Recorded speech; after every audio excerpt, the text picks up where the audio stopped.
processo de morte encefálica é um evento amplo que cursa com diversas alterações fisiopatológicas decorrentes da inativação de centros de controle pressórico, hormonal e respiratório. Dessa forma, esse paciente frequentemente apresentará oscilações da temperatura corporal, com tendência à hipotermia, labilidade hemodinâmica grave e distúrbios eletrolíticos e metabólicos. Todo esse processo causa repercussões graves no paciente. E se ele for um potencial doador de órgãos, a detecção precoce dessas alterações e a intervenção imediata podem diminuir o número de órgãos rejeitados por más condições clínicas e ainda melhorar as condições do enxerto no pós-transplante. Um conjunto de cuidados com o potencial doador de órgãos já está bem estabelecido na literatura médica. É muito importante que essas medidas sejam implementadas já no início da execução do protocolo de morte cefálica e sejam mantidas até a captação dos órgãos.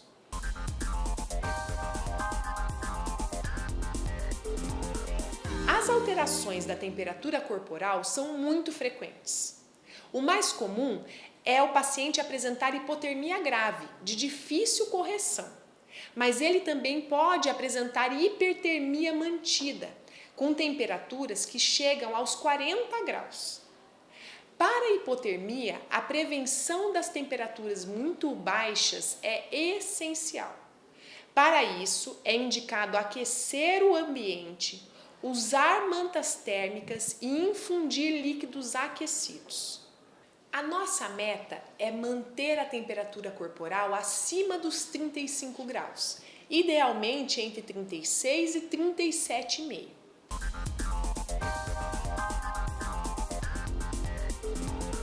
Nos momentos iniciais da evolução da morte encefálica, ocorre uma liberação adrenérgica e o paciente evolui com hipertensão e taquicardia.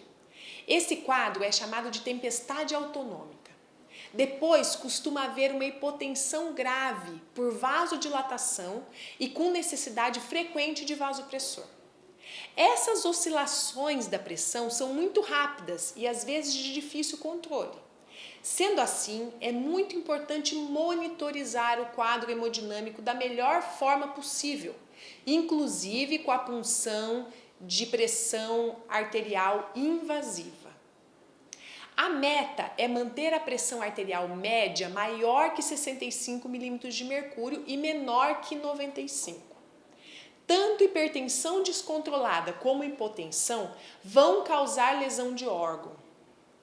Portanto, se o paciente apresentar hipertensão, deveremos controlá-la com nitroprussiato ou beta-bloqueadores. E se houver hipotensão, o tratamento inclui reposição volêmica com bolos de cristalóide de 20 a 30 ml por quilo e o uso de vasopressor. A droga vasoativa deve ser de preferência noradrenalina e a dose deve ser a suficiente para atingir a meta da APA. Importante, sempre que um vasopressor é iniciado, está indicado o uso concomitante de vasopressina. Nós sugerimos a diluição de uma ampola em 100 ml de soro fisiológico em bomba infusora com velocidade de 6 a 12 ml por hora. Se o paciente é potencial doador de órgãos e evoluir com arritmias ou mesmo com parada cardiorrespiratória, a indicação é de reanimação conforme o ACLS. Esse paciente ainda pode ser um bom potencial doador de órgãos.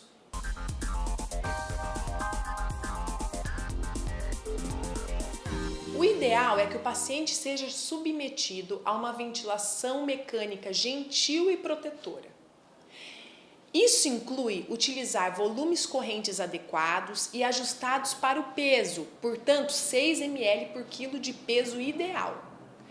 PIP em torno de 8 centímetros de água e manter uma pressão de platô abaixo de 30.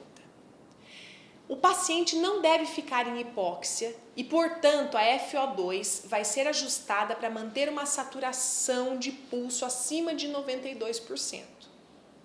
Hipercapnia também não é bom. O volume minuto deve ser ajustado para manter o pH o mais compensado possível.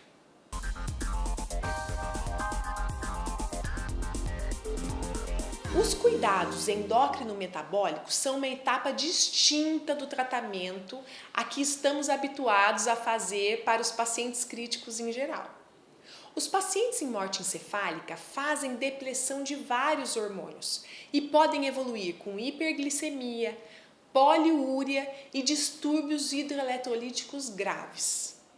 O primeiro ponto que muitos desconhecem é que a dieta interal deve ser mantida e é benéfica. A dieta melhora a reserva hepática de glicogênio e facilita o funcionamento do fígado no pós-transplante. Se o paciente não apresentar contraindicações, devemos manter suporte nutricional enteral de 15 a 30% das necessidades calóricas diárias. A glicemia capilar deve ser monitorizada, pelo menos a cada 6 horas, e caso seja superior a 180, devemos iniciar insulinoterapia. É bastante comum a necessidade de administração de insulina endovenosa em bomba infusora contínua devido a essa hiperglicemia mantida. Por alteração direta na produção do hormônio antidiurético, a poliúria acontece na maioria dos casos. A diurese deve ser contabilizada cuidadosamente. E sempre que superior a 200 ml por hora, deveremos desconfiar de diabetes insípidos. A diabetes insípidos é duplamente ruim, pois causa desidratação e também hipernatremia. Por isso, quando esse quadro se instalar, a orientação é início precoce de desmopressina endovenosa, uma ampola de 4 em 4 horas, ou de jatos nasais de desmopressina, 2 puffs em cada narina de hora em hora, até a diminuição do volume da diurese. Se o paciente já estiver com drogas vasoativas, a escolha é pela vasopressina endovenosa. A correção da hipernatremia pode ser feita com solução hipotônica, de preferência soro glicosado, a fim de manter os valores desse eletrólito controlados. Os hormônios também sofrem influência direta do processo de morte encefálica. Há indícios na literatura de que ocorra diminuição dos níveis de hormônio tiroidiano, e isso poderia agravar a labilidade hemodinâmica. Sendo assim, recomendamos o uso de levotiroxina, 300 microgramas, dose única diária, até o momento da doação. Estudos experimentais demonstram que o transplante de pulmão tem maior sucesso se o potencial doador receber metilprednisolona 15 mg por quilo, uma dose ao dia. Portanto, está indicado o uso dessa dose alta de corticoides para os pacientes potenciais doadores de pulmão. Todos os cuidados devem ser realizados para que tenhamos, no momento da captação dos órgãos, um valor de sódio inferior a 160, glicemias abaixo de 180, um pH maior que 7,2, o paciente hidratado e com a diurese controlada, recebendo dieta, levotiroxina e com metilprednisolona também prescritos.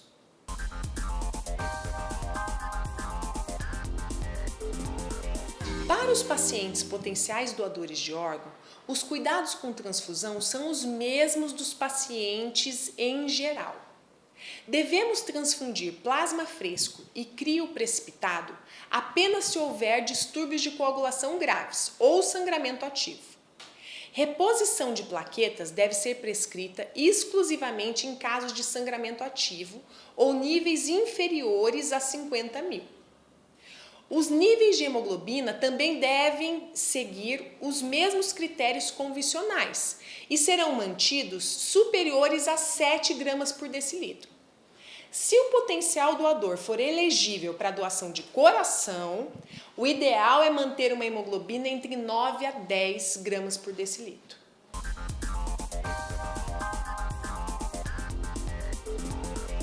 Sepse não controlada ou não adequadamente tratada é uma contraindicação absoluta para a doação de órgãos e tecidos. Porém, se o paciente está sendo bem tratado e há boa resposta, não há problemas do paciente se tornar um doador efetivo. Dessa forma, recomendamos a coleta de culturas e o início de antibiótico correto sempre que houver suspeita de infecção. Nós, da equipe médica da Central de Transplantes, sempre vamos decidir junto com vocês, equipe assistente do paciente, se a infecção está controlada e se há ou não condição para a doação. Divida sempre essa responsabilidade conosco.